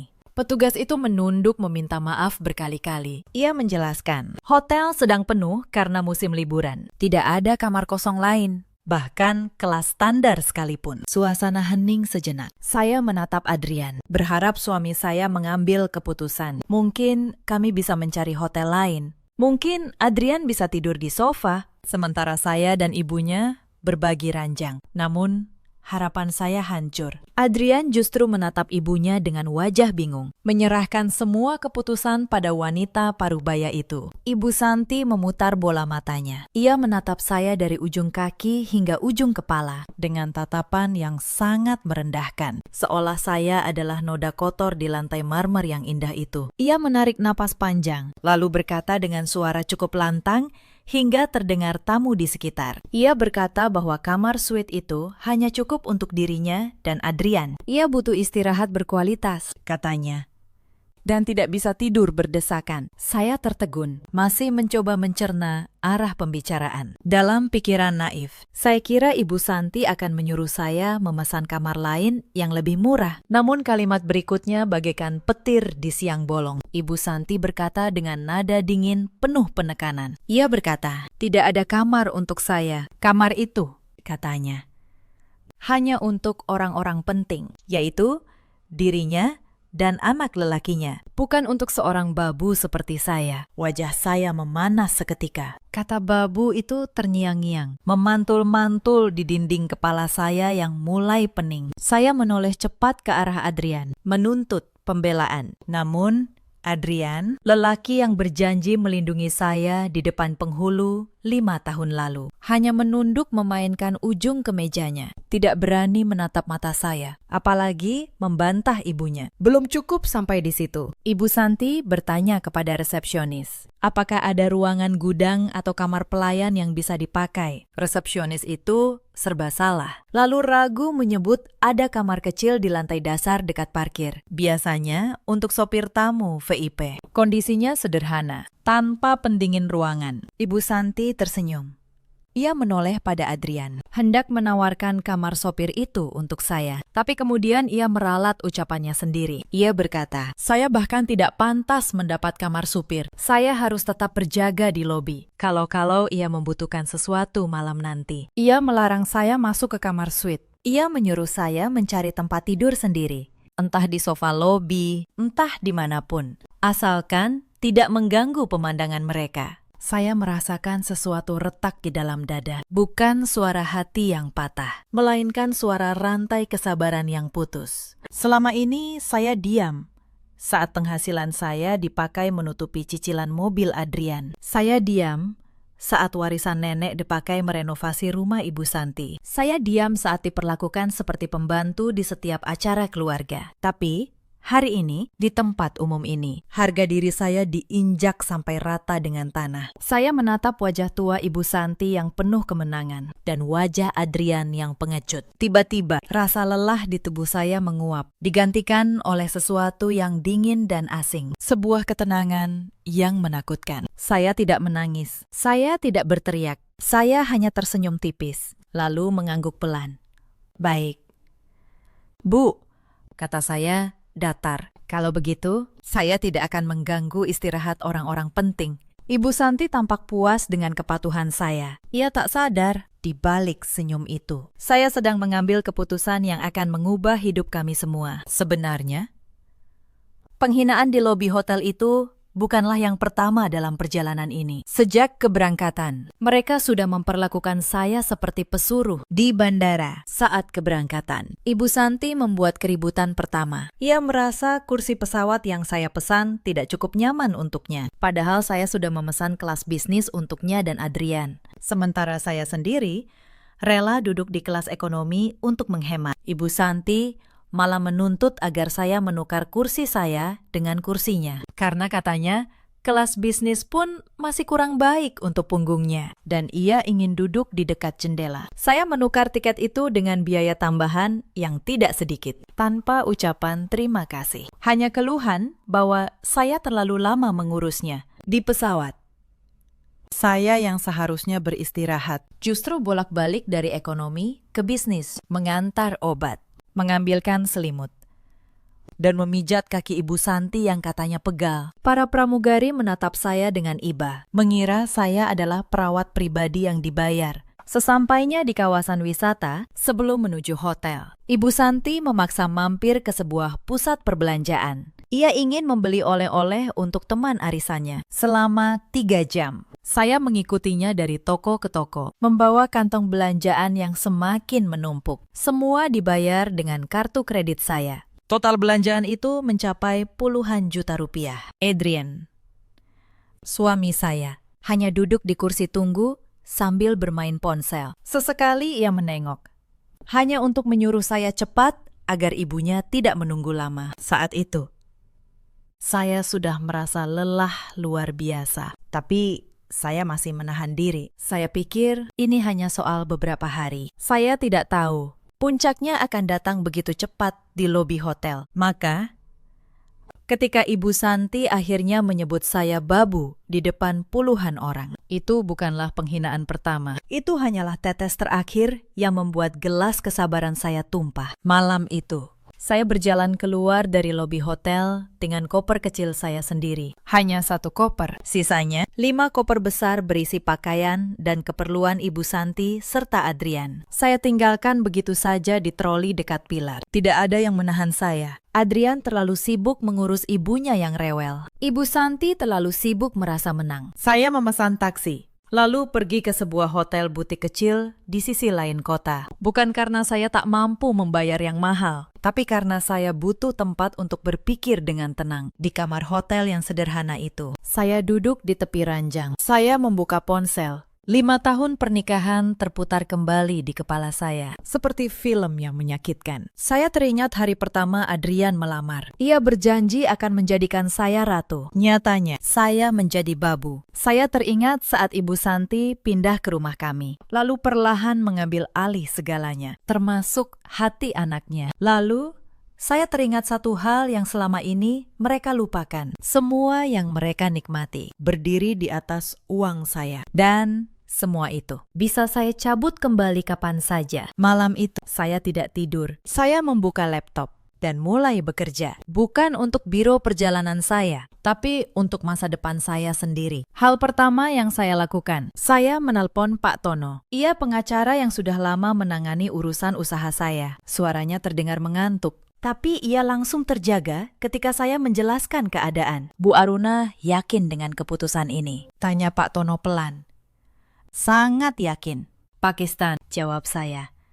Saya sudah cukup lama menjadi babu. Mulai besok, saya ingin menjadi diri saya sendiri lagi. Pak Tono menghela napas. Lalu ia berkata bahwa secara hukum, posisi saya sangat kuat. Rumah itu atas nama saya, dibeli sebelum menikah dari warisan. Itu bukan harta bersama, itu harta bawaan, sepenuhnya milik saya. Saya tersenyum dalam gelap. Untuk pertama kalinya dalam 5 tahun, saya merasa bisa bernapas. Keesokan paginya, saya tidak kembali ke hotel mereka. Saya justru pergi ke bandara. Tapi sebelum itu, saya membuka aplikasi perbankan di ponsel. Kartu kredit platinum yang selama ini dibanggakan Adrian. Kartu yang ia pamerkan ke teman-temannya. Sebenarnya hanyalah kartu tambahan. Kartu induknya atas nama saya. Saya yang membayar tagihannya setiap bulan. Dengan 1 sentuhan jari, saya memblokir kartu itu. Permanen. Begitu pula kartu tambahan milik Ibu Santi. Lalu,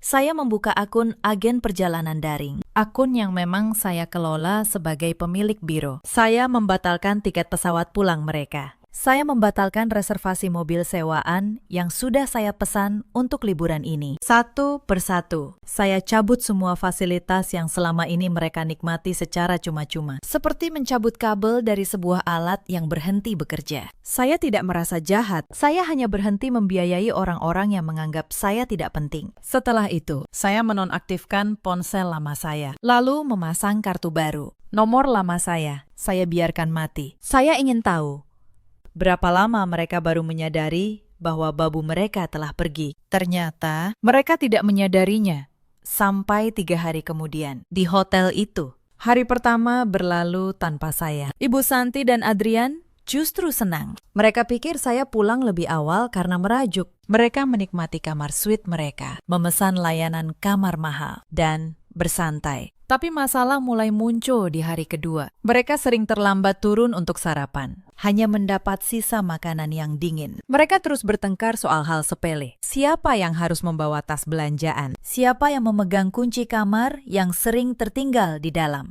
Tanpa saya, segala sesuatu menjadi kacau. Selama ini, sayalah yang mengatur semuanya. Jadwal, makanan, barang, uang. Mereka tak pernah tahu betapa banyak yang harus diurus, karena selama ini semuanya berjalan otomatis di tangan saya. Pagi ketiga, kekacauan mencapai puncaknya. Ibu Santi bangun dengan suasana hati buruk, karena pendingin ruangan kamar mereka rusak tengah malam, dan teknisi lambat memperbaiki. Ia menyalahkan Adrian yang tidak becus menekan pihak hotel. Adrian sendiri sudah kehabisan energi, wajahnya kusut. Matanya berkantung hitam karena kurang tidur, akibat mendengar dengkuran ibunya yang keras di kamar sempit itu. Kemejanya lecek, karena ia tidak tahu cara memakai layanan Binatu Hotel, yang ternyata berbayar mahal, dan ia terlalu gengsi mencuci sendiri. Mereka duduk di lobi, menunggu mobil sewaan untuk pergi ke tempat wisata. Namun mobil itu tak kunjung datang. Setelah hampir 1 jam menunggu di tengah panasnya lobi, Adrian mengecek email di ponsel. Ia menemukan bahwa reservasi mobil itu telah dibatalkan secara otomatis, karena kartu yang terdaftar sebagai jaminan tidak valid. Adrian mulai gelisah. Ia mencoba menghubungi nomor saya untuk kesekian kali. Ia sudah menelpon puluhan kali selama 2 hari terakhir. Mengirim pesan suara, pesan teks, hingga email. Tetapi semuanya tak terjawab. Ponsel saya mati. Tidak ada centang biru. Tidak ada nada sambung. Saya benar-benar menghilang, ditelan bumi. Adrian mulai merasa takut. Bukan karena mengkhawatirkan keselamatan istrinya, melainkan karena mengkhawatirkan nasibnya sendiri yang mulai berantakan. Ibu Santi yang tidak sabar mulai mengomel panjang lebar di depan umum. Ia menuduh Adrian tidak becus mengurus apapun. Demi menenangkan ibunya yang mulai mengamuk seperti anak kecil, Adrian memutuskan memesan taksi daring dengan tarif mahal menuju sebuah restoran makanan laut terkenal di pinggir pantai. Ia berpikir, makan siang mewah akan meredakan amarah ibunya. Ia yakin saya hanya sedang merajuk dan bersembunyi di hotel murah di sekitar sana. Adrian berpikir, nanti malam ia akan mencari saya lagi, lalu memaksa saya pulang. Karena uang tunai di dompetnya semakin menipis. Sesampainya di restoran mewah itu, Ibu Santi langsung memesan menu paling mahal, tanpa melihat harga. Kepiting raja, ikan bakar, dan minuman kelapa muda utuh. Seolah ingin membalas dendam atas ketidaknyamanan yang ia alami di hotel. Adrian hanya memesan nasi goreng biasa. Perutnya terlalu mulas memikirkan tagihan yang akan datang. Mereka makan dalam diam. Ibu Santi sibuk memotret makanannya untuk dipamerkan di media sosial, dengan keterangan palsu tentang betapa bahagianya liburan mereka. Sementara Adrian sibuk mengecek saldo rekening yang angkanya semakin menyedihkan. Ia berharap kartu kredit tambahannya masih bisa dipakai. Saat pelayan datang membawa tagihan, Adrian dengan percaya diri mengeluarkan kartu kredit platinum yang selama ini ia banggakan. Ia tidak tahu bahwa kartu itu hanya kartu tambahan yang induknya saya pegang. Pelayan mengambil kartu itu dengan sopan, lalu membawanya ke mesin di meja. Adrian meneguk air putih, mencoba bersikap santai. Namun beberapa detik kemudian, pelayan kembali dengan wajah canggung. Ia memberitahu Adrian bahwa transaksinya ditolak. Adrian mengerutkan kening. Yakin ada kesalahan mesin. Ia menyuruh pelayan mencoba lagi. Pelayan menuruti, namun hasilnya sama. Mesin itu mengeluarkan bunyi panjang yang menyakitkan telinga. Diikuti struk kecil bertuliskan, transaksi ditolak. Keringat dingin mulai mengucur di punggung Adrian. Ia mencoba kartu debit pribadinya, tetapi saldonya tidak cukup untuk membayar total tagihan yang mencapai jutaan rupiah. Ibu Santi yang menyadari ada masalah mulai panik. Ia bertanya dengan suara keras. Apa yang terjadi? Adrian berbisik gemetar bahwa semua kartunya tidak bisa dipakai. Pelayan kini memandang mereka dengan tatapan curiga, seolah mereka penipu yang ingin makan gratis. Manajer restoran melipat tangan di dada dengan wajah garang. Suasana menjadi tegang. Para pengunjung di meja sebelah mulai berbisik sambil menunjuk ke arah mereka. Sementara itu, di belahan dunia lain, saya sedang duduk santai di kursi kelas bisnis sebuah maskapai internasional. Saya menikmati segelas jus jeruk dingin sambil membaca majalah. Di layar ponsel baru saya, muncul notifikasi dari aplikasi perbankan. Pemberitahuan tentang adanya percobaan transaksi dalam jumlah besar yang gagal, karena status kartu telah diblokir permanen. Saya tersenyum tipis. Saya membayangkan wajah panik Adrian dan wajah merah padam Ibu Santi. Saya tidak merasa bersalah sedikit pun. Saya menutup notifikasi itu, lalu memejamkan mata, bersiap memulai petualangan baru seorang diri, meninggalkan beban hidup yang selama ini saya pikul di pundak. Kembali ke restoran, situasi berubah menjadi mimpi buruk. Ibu Santi akhirnya terpaksa membongkar isi tasnya. Ia mengeluarkan dompet kecil, tempat ia menyimpan uang pensiun mendiang suaminya. Uang yang selama ini ia sembunyikan rapat-rapat. Dengan tangan gemetar menahan marah dan malu. Ia menghitung lembar demi lembar uang tunai di depan manajer restoran dan pelayan yang menontonnya. Itu adalah penghinaan terbesar bagi Ibu Santi, yang selalu merasa dirinya keturunan ningrat. Ia harus membayar makanannya sendiri di depan umum, karena anak lelakinya tidak mampu. Setelah lunas, Ibu Santi berdiri. Lalu, di depan semua orang, ia menampar pipi Adrian dengan keras. Suara tamparan itu menggema, membuat seluruh restoran hening. Ibu Santi berjalan keluar dengan langkah cepat, meninggalkan Adrian yang memegangi pipinya yang panas. Hancur lebur di hadapan puluhan pasang mata yang menatapnya dengan rasa kasihan sekaligus geli. Mungkin Anda bertanya, bagaimana saya bisa mengosongkan seluruh rumah hanya dalam waktu seminggu? Izinkan saya menceritakannya. Hari pertama setelah meninggalkan hotel, saya tidak langsung terbang ke luar negeri. Saya kembali dulu ke Jakarta dengan penerbangan pagi. Saya tahu saya punya waktu sekitar seminggu sebelum Adrian dan ibunya pulang, karena tiket pulang mereka masih lama, dan saya berniat membatalkannya di saat terakhir. Begitu tiba di rumah, saya langsung bekerja. Saya menghubungi Mbak Asih, pembantu lama kami yang dulu dipecat sepihak oleh Ibu Santi karena dianggap kurang cekatan. Mbak Asih yang baik hati bersedia membantu saya, bahkan mengajak beberapa kerabatnya. Selama 3 hari, kami mengemas dan memindahkan seluruh barang yang saya beli dengan uang saya sendiri. Saya menyewa jasa pindahan profesional, sofa, televisi, kulkas, oven, meja makan marmer, ranjang, lemari, karpet, lukisan, hingga gorden sutra. Semuanya saya angkut ke sebuah gudang penyimpanan yang saya sewa. Saya teliti memilah. Barang yang saya beli, saya ambil. Barang milik Adrian, seperti pakaian dan beberapa peralatan lamanya, saya tinggalkan. Tapi saya tidak menatanya rapi. Saya memasukkannya ke dalam kantong plastik sampah hitam, lalu menumpuknya di sudut kamar. Sebuah pesan kecil tentang bagaimana saya menghargai barang-barangnya, sama seperti bagaimana ia menghargai saya. Hari keempat, saya memanggil tukang kunci untuk mengganti semua kunci rumah. Saya juga mengganti gorden agar tak ada yang bisa mengintip dari luar. Hari kelima, saya menemui Pak Tono untuk menyelesaikan dokumen gugatan cerai dan somasi pemisahan harta. Semuanya sah, lengkap, dan tidak bisa dibantah. Pak Tono memuji ketelitian saya menyimpan sertifikat rumah dan bukti-bukti pembelian barang selama ini. Ternyata, kebiasaan saya menyimpan setiap nota dan kwitansi. Yang dulu ditertawakan Ibu Santi sebagai kebiasaan orang miskin, kini menjadi senjata paling ampuh. Hari ke-6.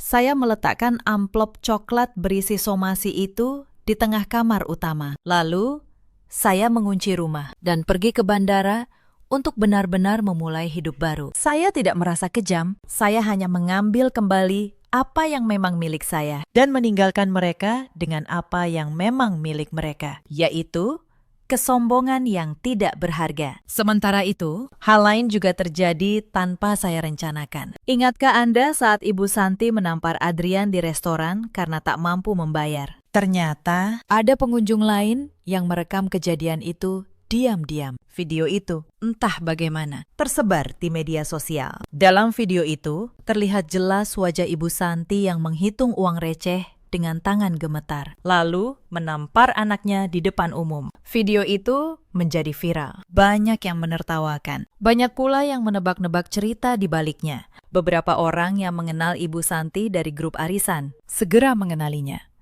Dalam hitungan hari, seluruh teman arisan Ibu Santi tahu bahwa wanita yang selalu menyombongkan kekayaannya itu ternyata harus menghitung uang receh di restoran karena anaknya bangkrut. Reputasi yang selama ini ia bangun dengan kebohongan runtuh dalam semalam. Ibu Santi yang dulu menjadikan media sosial sebagai panggung pamernya, kini tidak berani lagi membuka ponselnya. Setiap notifikasi terasa seperti ejekan. Karma memang bekerja dengan caranya sendiri. Terkadang, ia datang dari arah yang tak pernah kita duga. 1 minggu kemudian, liburan yang penuh penderitaan itu akhirnya berakhir. Adrian dan Ibu Santi pulang, bukan dengan pesawat seperti saat berangkat, melainkan dengan bus malam antar kota yang sempit dan berbau minyak angin. Tiket pesawat pulang mereka hangus karena dibatalkan oleh saya melalui akun agen perjalanan yang memang saya kelola. Uang tunai mereka sudah habis, kartu kredit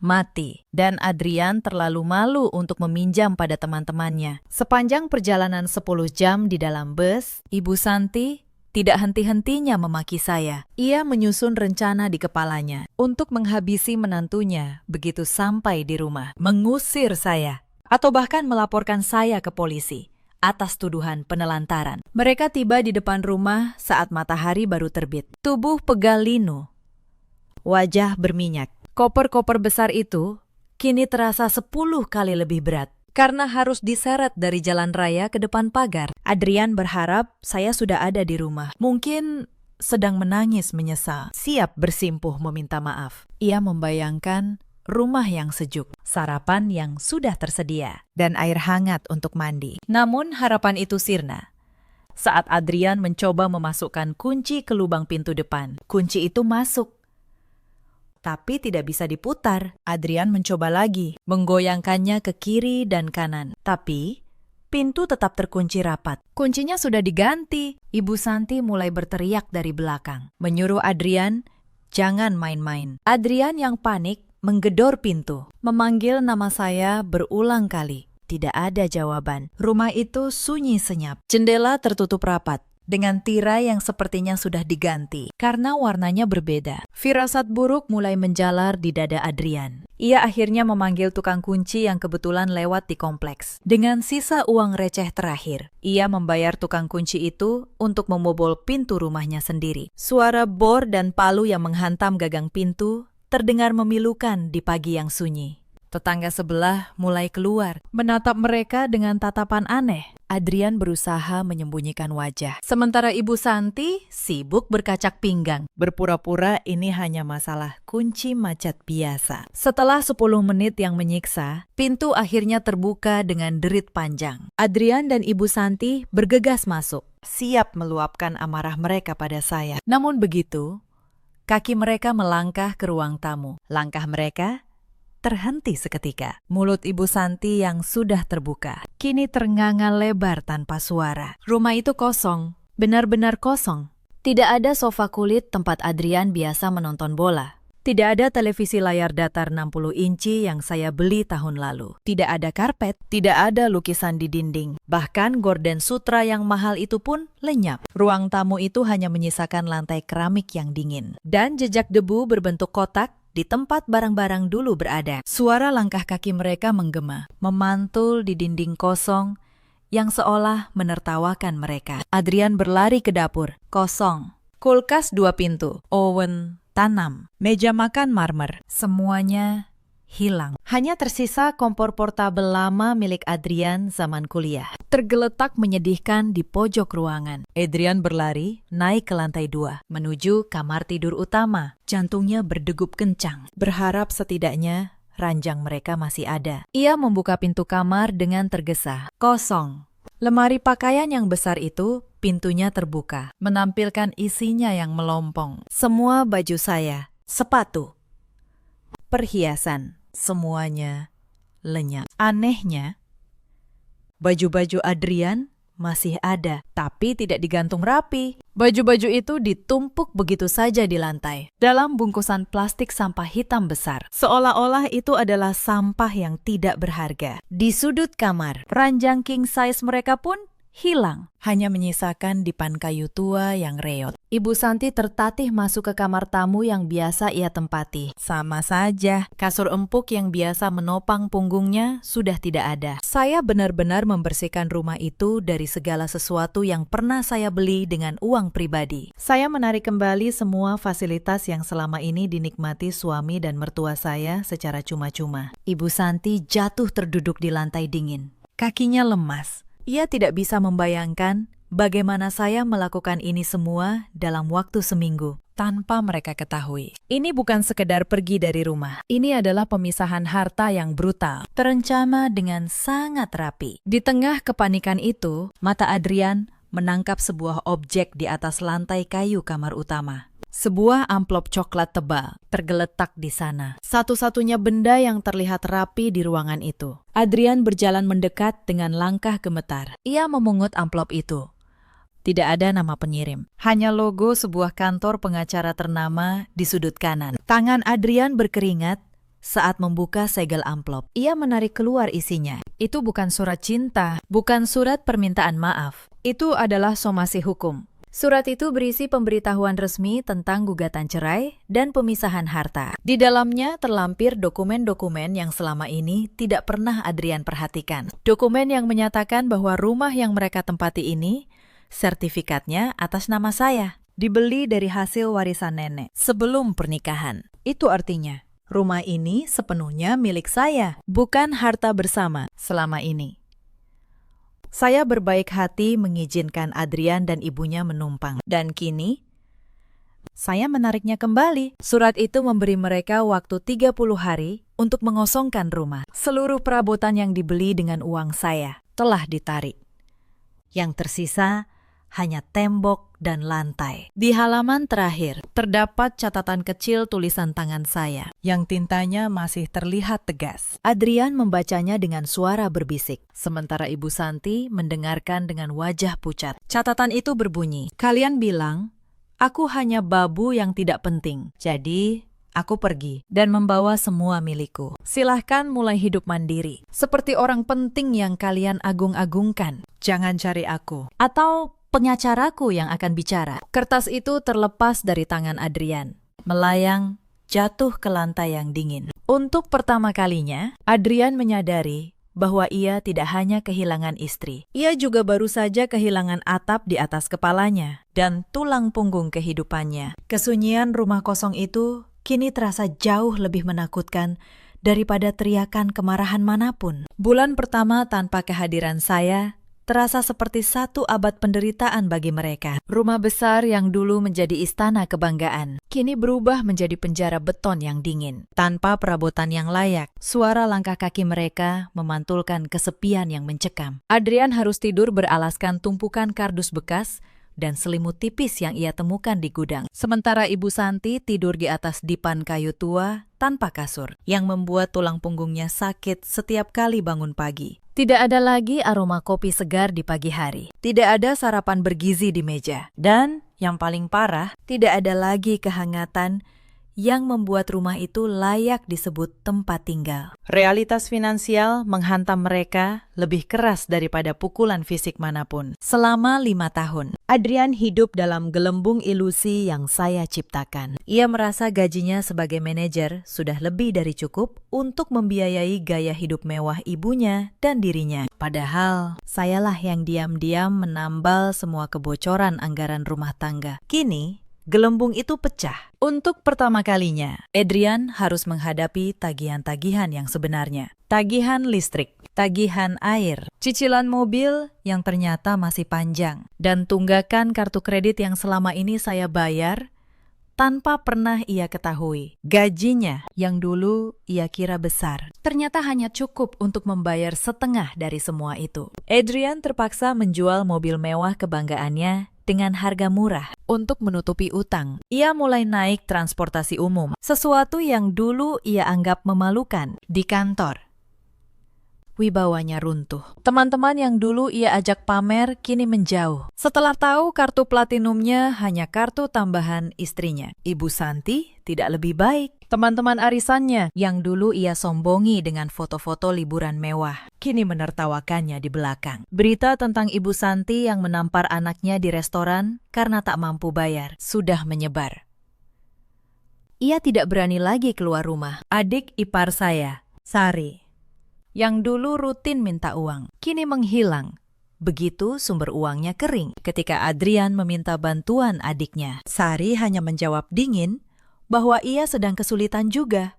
Keluarga yang dulu kompak menindas saya, kini saling menyalahkan. 2 bulan setelah kepergian saya, ketika tabungan terakhir mereka benar-benar habis, dan tenggat 30 hari untuk mengosongkan rumah sudah lewat, mereka mulai panik.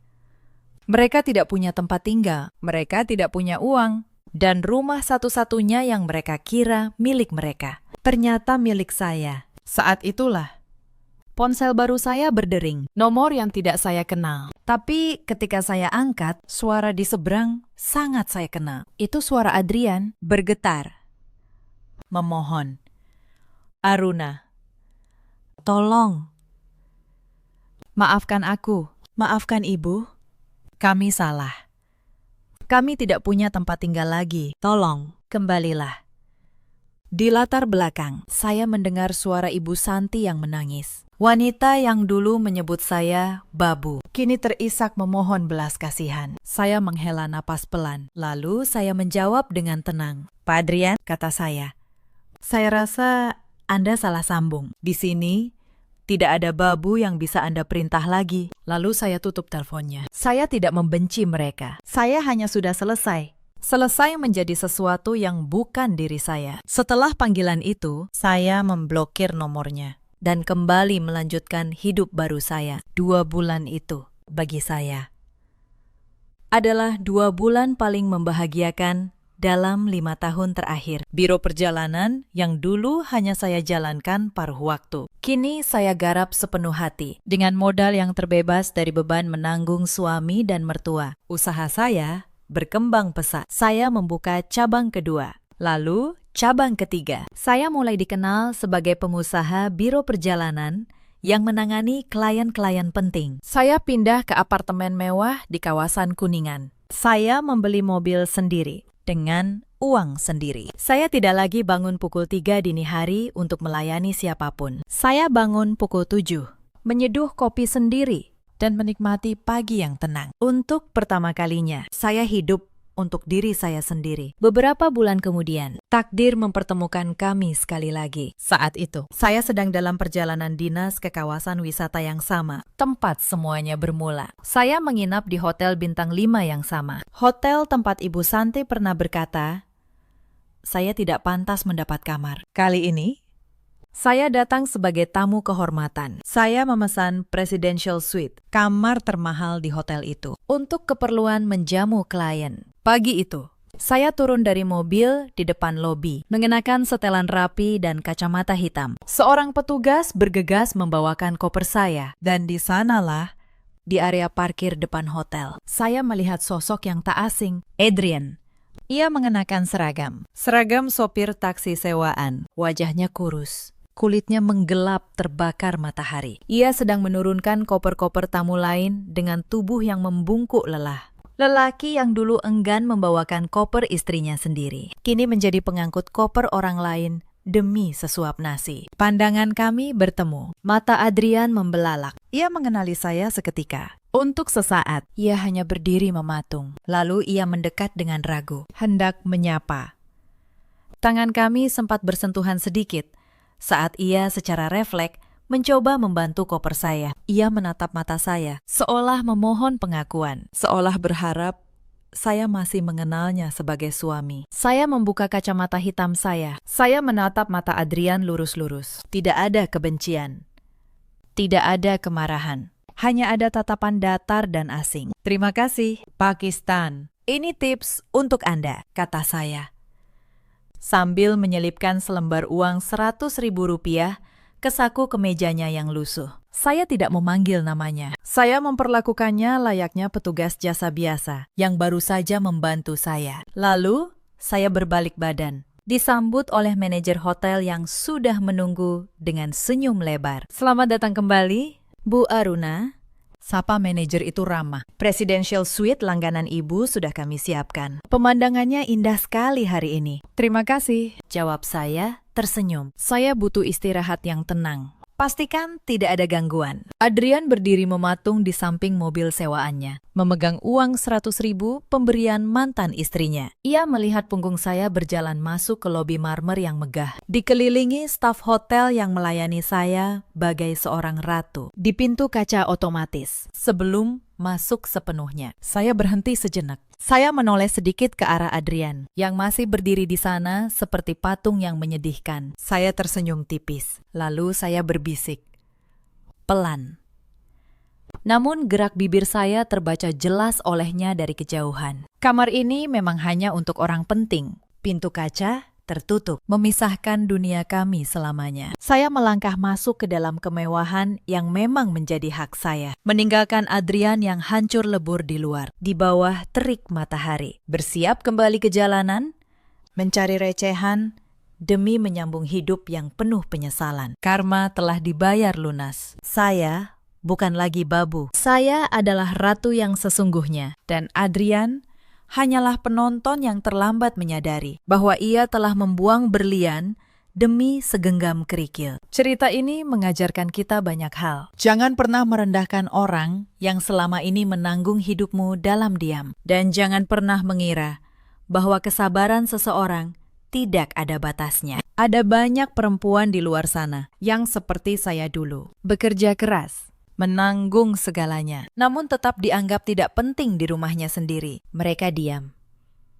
Bukan karena lemah, tapi karena masih berharap akan dihargai. Ada juga banyak suami seperti Adrian, lelaki yang lupa siapa yang sebenarnya menopang hidupnya, yang lebih memilih membela ego ibunya daripada melindungi istri yang setia. Ada pula para ibu mertua seperti Santi, yang merasa anak lelakinya adalah segalanya, dan menantu hanyalah pelengkap yang bisa diinjak. Mereka lupa bahwa rumah tangga anaknya berdiri di atas pengorbanan menantu yang mereka rendahkan. Pada akhirnya, Adrian dan ibunya harus menyewa rumah petak kecil di pinggiran kota. Hidup dari penghasilan Adrian sebagai sopir yang nyaris tidak cukup. Ibu Santi tak lagi punya kipas bangsawan untuk dikibaskan. Sementara saya perlahan membangun kerajaan saya sendiri dari nol. Dengan tangan saya sendiri. Dalam hidup, kita selalu punya pilihan. Kita bisa memilih untuk terus bersabar dalam penghinaan, atau memilih untuk bangkit dan menghargai diri sendiri sebelum menuntut orang lain menghargai kita. Jika kisah ini menyentuh hati Anda, ceritakan pengalaman kalian di kolom komentar. Terima kasih sudah menemani sampai akhir. Sampai jumpa di kisah berikutnya.